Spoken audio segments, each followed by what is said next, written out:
Hello everybody, this is Michael Crouch, and this video presentation is my discussion of the policy goal alignment assignment in my paper, A Top-Down Analysis from Federal Education Policy to Individual Institution Programs.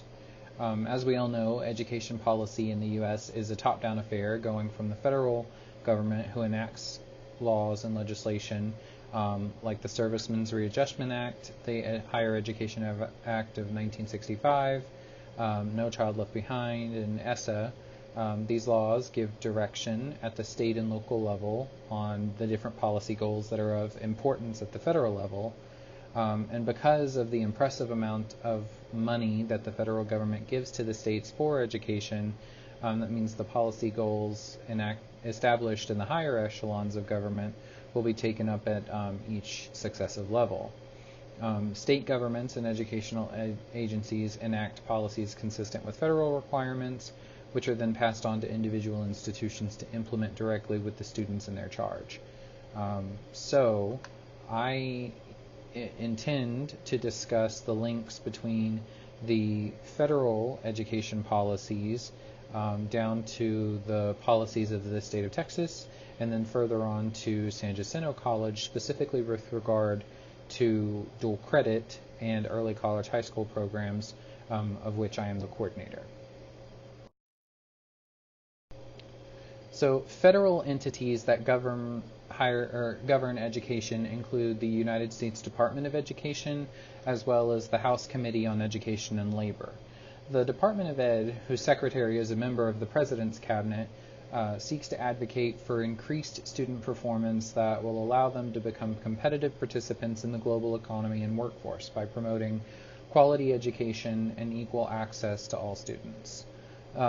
These goals are accomplished and operationalized in a number of ways, including enacting protocols that govern the federal financial aid complex, compiling data and sharing research, intentionally directing national attention onto important issues in education, as well as fighting discrimination in education at all levels to ensure access. The House Committee on Education and Labor, whose legislative efforts are guided by three key principles. It casts the net that the DOE throws out a little bit wider by focusing on access, affordability, and completion. So access in education, often, we hear people talk about it and we think it, refers to the capacity for everyone to have equitable access to education, regardless of race, color, religion, creed, national origin, ancestry, age, sex, ability, veteran status, genetic information, or citizenship. So those are all federally protected classes of people built, and they build the basis for the anti-discrimination laws that we have in the United States. In general, access is thought of in terms of admissions for those of lower socioeconomic status, and access to technologies designed to level the playing field for differently abled students. However, access doesn't have to stop there. For students to have access to educational services, those services must exist in the student's area for them to access, and appropriate infrastructure must be in place that will facilitate that access. The infrastructure, it may include appropriate technology, staff, local policies, and procedures. Affordability is a hot button issue nowadays, and it refers to generally the higher education level where students have to pay tuition and fees. The media is continuously commenting on the increasing costs of higher education in the United States compared to other Western countries, and compared to the United States in a historical context. That is to say, a bachelor's degree in the 1970s could be funded with a part-time summer job, but nowadays people have to work 2 and 3 jobs to pay tuition, or they have to undertake student loans that leave them with large amounts of debt after graduation. Attrition is a common occurrence at both secondary and higher education levels. Students begin programs, but they later stop out or drop out for a number of reasons: illness, financing, children, low morale, a myriad of other reasons. And this leaves them with credits that don't amount to a complete credential, and thus without the requisite education required for certain careers. Ensuring equitable access and affordability of education are strategies for reducing attrition and increasing completion of educational programs.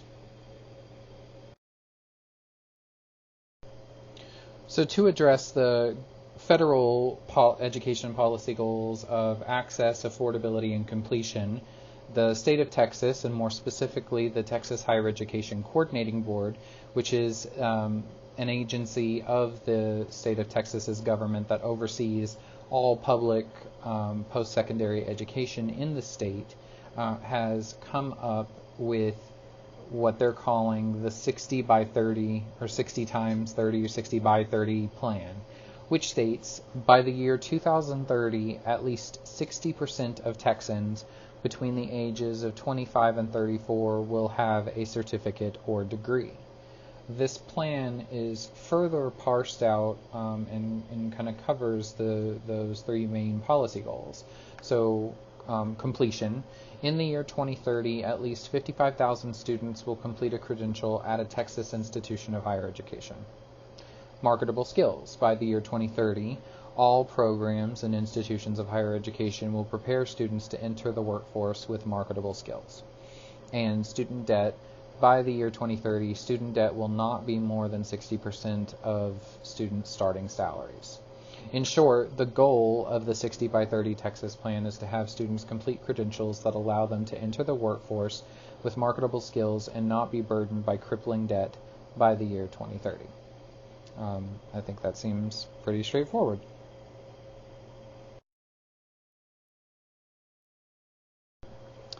At San Jacinto College, the Dual Credit Office supports the policy goals set forth by the federal government and the Texas Higher Education Coordinating Board by offering a robust dual credit and early college high school program that allows students to get an early start on their college careers and ease that transition between high school studies and college level work. And we can link the many benefits of the dual credit programs to federal and state policy goals. For example, dual credit opens access to higher education. By participating in the basic dual credit program, students can earn 24 plus semester credit hours during their junior and senior years of high school. Students are able to extend this by taking classes during the summer and winter breaks. Students who take part in our accelerated or early college high school programs actually earn an associate's degree before they graduate from high school, leaving them with only 2 years of college to complete before they earn their baccalaureate degrees. Students are required to be college ready by placing at the college level in reading, writing, and mathematics on the Texas Success Initiative Assessment or the SAT or the ACT. However, high school students in Texas can enter higher education with their state of Texas assessments of academic readiness end of course exams, which are those high school level end of course exams. Further allowing them increased access to higher education. We address affordability. San Jacinto College gives a 75% discount on tuition and fees to students taking courses for dual credit. That's a huge discount on just their tuition and fees. An in-district student will pay about $75 for one class. Accelerated and early college high school students pay nothing for their coursework, and that is pushed off to their independent school districts. And then we also have piloted our Open Books program, which has 3 levels. The Open Educational Resources level of the program includes classes that only use free and open resources that anyone could access. The next level is the Open Books Low Cost, which features courses requiring materials costing less than $50. And then the Open Books Plus level of the program provides online educational resources to students at lower costs that they would pay if they were just going to a bookstore and buying the text. So a $150 text ends up costing about half that amount through the Open Books Plus program. I believe the college estimates saving students over $400,000 on textbooks by the end of this academic year through this program. We support completion by offering core curriculum courses that are 100% transferable to public four-year institutions in Texas. And the college has a very robust staff of educational planners whose jobs it is to assist with academic advising and educational planning. They work to align student career goals with the degree program and institution that will allow them to attain those goals. Additionally, the educational planners develop relationships with our students, and these relationships allow them to intervene when students have problems or get off track. In the dual credit office specifically, we use these relationships as well as open communications with our faculty and high school partners to ensure that everyone who has a stake in the dual credit student success is aware of student progress and that the appropriate measures can be taken to ensure that students are put back on the pathway when they stumble. Other academic support services here at San Jac include the Student Success Center, which is our on-campus tutoring center. It's open anytime our library is open, so lots of access there. They provide tutoring in all subjects, and as well as workshops in subjects ranging from time management to study skills and just about everything between. During finals week, they have specific study sessions for course finals, so students in college algebra can go to a college algebra final study session. And all of the tutors are certified by the College Reading and Learning Association. So that further kind of supports the federal and state government's goal of credential completion. Of course, not every student is meant for the traditional academic education at a four-year university, and some students prefer to train in a specific trade or skill and enter the workforce in the quickest way possible. So to that end, the college has several certificate and technical credentials designed to increase students' marketable skills with which they're able to gain entry-level employment in some of the region's most in-demand industries like health science, process technology, maritime administration, and manufacturing and construction technologies. To support these programs, we recently opened the Center for Petrochemical Energy and Technology, which is a state-of-the-art facility that's designed to support students in these technical programs by allowing them to learn in labs that simulate their future careers to an incredibly accurate degree. So from all this, I mean, we can clearly draw lines from the federal government's policy goals on education straight down to my daily work in the San Jacinto College dual credit office. And although one of my critiques from this paper was that I didn't discuss any ways that we fall short, and that's basically because I didn't really see any based on the research that I did into this area. However, I acknowledge that nobody's perfect, and I'm sure that there's something that we can do better. In fact, part of what I do all the time is looking for ways that we can improve our processes and break down barriers for students to help them access, help them afford college, help them complete their careers.